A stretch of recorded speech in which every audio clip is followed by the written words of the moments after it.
Bab 681. Aku harus melihat Adril mati dengan mata kepalaku sendiri. Pikir Benny. Kamu tunggu saja. Kalau berani. Jangan pergi. Kata Benny sambil menggertakkan gigi. Pada saat itu, Elisa melangkah keluar dari kamar. Ketika melihat wajah Benny yang penuh amarah, dia langsung merasa sangat bersalah. Dia berujar, "Benny, dasar kamu pelacur sialan," teriak Benny. Benny tidak berani menyerang Adril, tetapi dia berani menyerang Elisa. Dia segera mengangkat tangannya untuk menamparkan wanita itu. Suara tamparan keras pun terdengar. Namun, yang ditampar bukanlah Elisa, melainkan Benny. Di wajah Benny tampak jelas bekas tamparan. Adril mengusap tangannya, lalu berkata dengan tenang, "Pak Benny, jangan emosi, tenanglah.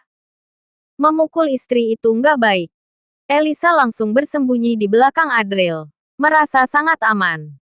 Dengan adanya Adril di sisinya, semua trauma yang pernah diberikan Benny dengan kekerasan dalam rumah tangga lenyap seketika. Ketika melihat wajah Benny yang penuh dendam, Elisa merasa tidak lagi takut. Dia teringat akan semua penyiksaan yang pernah dilakukan Benny padanya, membuat amarahnya meluap. Dia berkata dengan tegas, "Memang aku selingkuh. Jadi kenapa? Kamu setiap hari memukulku. Apa itu berarti kamu seorang lelaki? Mengikutimu adalah kebodohanku. Sekarang aku nggak akan bersikap bodoh lagi. Aku lebih memilih bersama Adril. Aku juga akan mengatakan sesuatu padamu. Wanita yang bersama Adril di mobil waktu itu adalah aku. Saat itu, kamu berada di luar mobil. Aku memang sengaja menipumu," ujar Elisa. Tubuh Benny gemetaran karena amarah. Baru sekarang dia sadar bahwa ini bukan pertama kalinya Adril tidur dengan istrinya di depan matanya. Dasar bajingan tak tahu malu. Benny berulang kali memaki dengan penuh kebencian. "Bajingan. Dasar kamu wanita jalang." Adril bukan hanya tidur dengan istrinya, tetapi juga ibu tirinya. Bahkan sekarang dia malah memukulnya. Selain itu, wanita yang dulu begitu takut padanya, kini berdiri di sisi Adril, menghina dirinya dengan terang-terangan.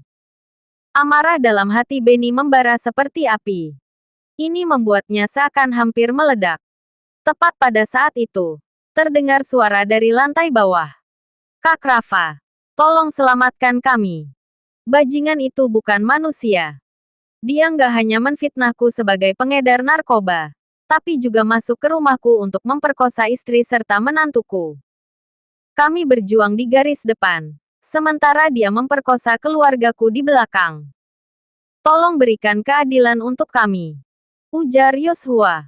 Yoshua yang bersandar pada tongkat, berlutut di depan pintu sambil menangis penuh emosi. Sementara itu, Rafa berjalan masuk dengan wajah muram. "Jenderal Rafa sudah datang. Kamu pasti akan tamat.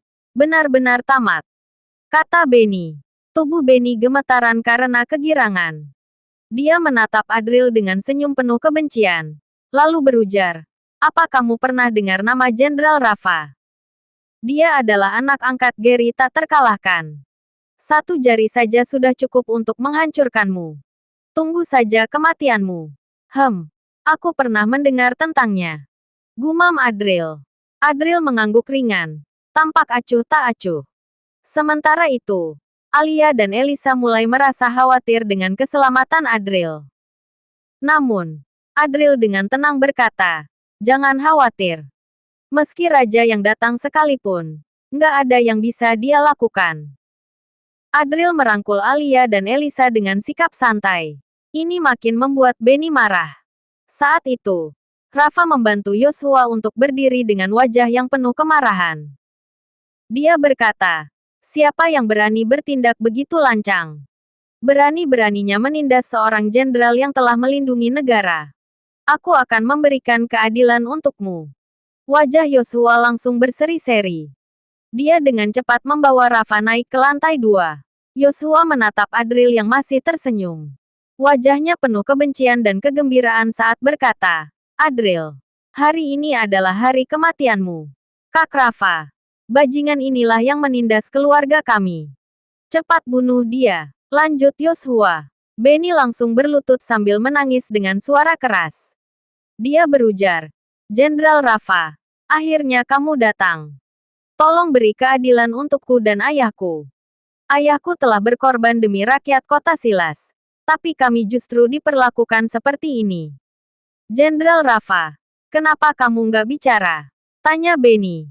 Benny merasa ada yang aneh saat dia terus menangis. Dia menoleh. Merasa bingung saat melihat bahwa tubuh Rafa tampak kaku. Dia berdiri diam dengan tubuh kaku, sambil menatap Adril dengan ekspresi yang sulit dipahami.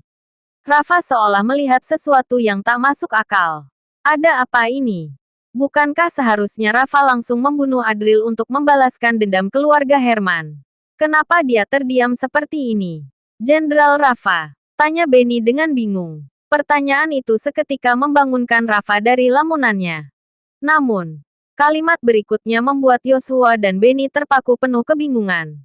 Rafa berkata dengan nada gugup, Dokter Adril, aku nggak bermaksud melanggar tugasku. Mohon ampun, Dokter Adril.